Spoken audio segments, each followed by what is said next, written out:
So here's a case. Timoteo persists in asking his coworker Erlinda out to dinner even though she turns him down each time he requests a date. She already told him several times to stop asking. Does Timoteo's behavior constitute sexual harassment? Yes, that is an act of sexual harassment. The International Labor Organization defines sexual harassment as a sex-based behavior that is unwelcome and offensive to its recipient. Sexual harassment includes many things like catcalls and whistling, unwanted letters, telephone calls, or materials of a sexual nature, unwanted sexual teasing, jokes, remarks, or questions, sexual comments about a person's clothing, anatomy, or looks, giving personal gifts relentlessly, hugging, kissing, patting, or stroking, standing close or brushing up against a person, looking a person up and down, staring at someone. You may be unaware that such simple gestures could be considered as an act of sexual harassment. Again, harasser plus victim is equal to sexual harassment.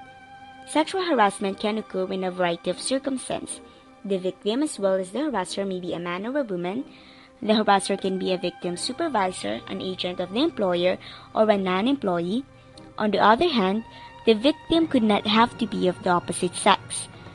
Also, the victim does not have to be the person harassed but could be anyone affected by the offensive act. Take note, sexual harassment happens only if the behavior is unwelcome or unwanted. To show you a snapshot of his statistics, it shows that 79% of the victims are women and 21% were men. 12% had received threats of termination if they did not comply with the requests of the sexual harassers. Are you one of those statistics? Sexual harassment is common in the workplace. Given these surveys, what actions should we take to stop and fight sexual harassment? The most effective weapon against sexual harassment is prevention. Harassment does not disappear on its own. In fact, it is more likely that when the problem is not addressed, the harassment will worsen and become more difficult to remedy as time goes on. The key to preventing sexual harassment is for employers and management to make it clear to every employee that sexual harassment is unacceptable in the workplace. Employers should ensure that they have in place a clear sexual harassment policy which is effectively communicated and understood. Leave when it's unwanted. Speak up before the worst happens. Fight sexual harassment.